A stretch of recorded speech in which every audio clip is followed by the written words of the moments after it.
রাজনীতিতে পর্দার আড়ালের খেলা সবসময় রহস্যময়। ২০২৬ সালের ১২ই ফেব্রুয়ারির রাত, যখন পুরো দেশ ঘুমে মগ্ন, তখন কি কেবল ব্যালট পেপার পড়ছিল, নাকি পড়ছিল একটি জাতির ভবিষ্যৎ? আজ হাসপাতালের কেবিনে শুয়ে থাকা সেই ক্ষমতাধর মানুষটি কি কেবলই বার্ধক্যের শিকার, নাকি এটি কোনো এক ভয়াবহ পরিণতির শুরু?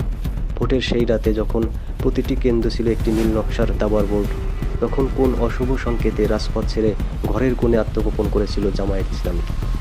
রাজনীতির মাঠের সেই প্রতাপশালী মির্জা আব্বাস আজ কেন নিস্তব্ধ?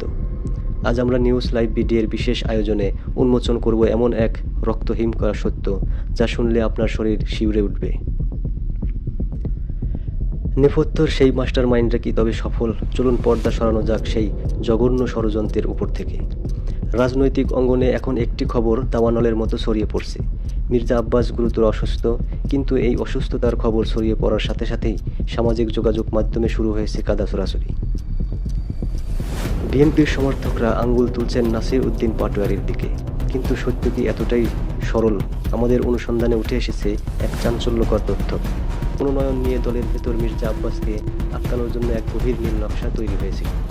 তার নিজের স্ত্রী আফরোজা আব্বাসকে চেয়েছিলেন সেই আসন থেকে নির্বাচন করতে।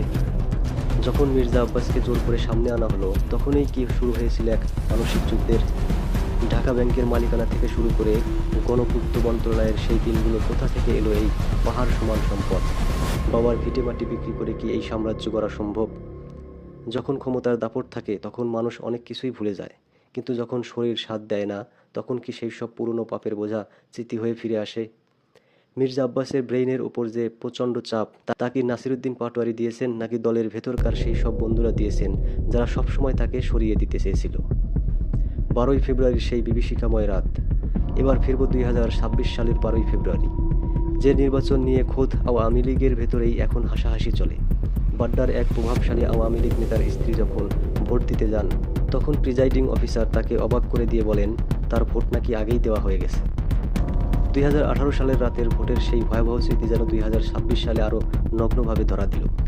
বিএনপি ক্ষমতায় এসেছে ঠিকই, তারা কি আসলেও জনগণের ভোটে জিতেছে? তারেক রহমানের ৫,০০০ ভোটে জয়ের বিষয়টি কি আদৌ বিশ্বাসযোগ্য? প্রথম দিকের কেন্দ্রগুলোতে যখন স্বতন্ত্র প্রার্থীরা এগিয়েছিলেন, তখন হঠাৎ করে ৫৪টি আসনের ফলাফল একসাথে পরিবর্তন করে দেওয়ার পিছনে কোন মাস্টারমাইন্ড কাজ করছিল? এটি কি শুধুই কারচুপি, নাকি এটি জাতির সাথে করা চরম প্রতারণা? ক্ষমতার এই লড়াইয়ে কার হাত কতটা নোংরা, আজ তা দিনের আলোর মতো পরিষ্কার। দর্শক, জামায়াতের নিরাপত্তা ও বিদেশি প্রেসক্রিপশন। নির্বাচনের দিন দেশের একটি বড় রাজনৈতিক শক্তি হাত গুটিয়ে বসেছিল কেন? জামায়াত ইসলামীর মতো সুশৃঙ্খল একটি দল কেন রাজপথে নামল না? অনুসন্ধানে দেখা যায় ১২ই ফেব্রুয়ারির আগে দেশের ভেতর এবং বাহির থেকে, বিশেষ করে উত্তরপাড়া এবং দক্ষিণপাড়া থেকে বারবার ওয়ার্নিং পাঠানো হয়েছিল। জামায়াত জানত নির্বাচনে ব্যাপক কারচুপি হচ্ছে, কিন্তু কেন তারা শেষ মুহূর্তে হাত গুটিয়ে নিল? তাদের সামনে একটি ভয়ঙ্কর চিত্র তুলে ধরা হয়েছিল, গৃহযুদ্ধ।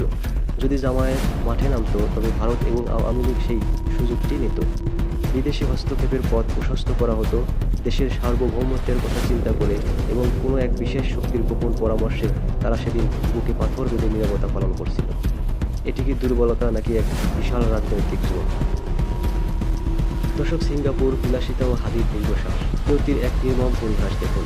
মির্জা আব্বাসকে যখন উন্নত চিকিৎসার জন্য সিঙ্গাপুরে নেওয়ার তোড়জোড় চলছে, ঠিক তখনই সামনে আসে এক বেদনাবিদুর স্মৃতি।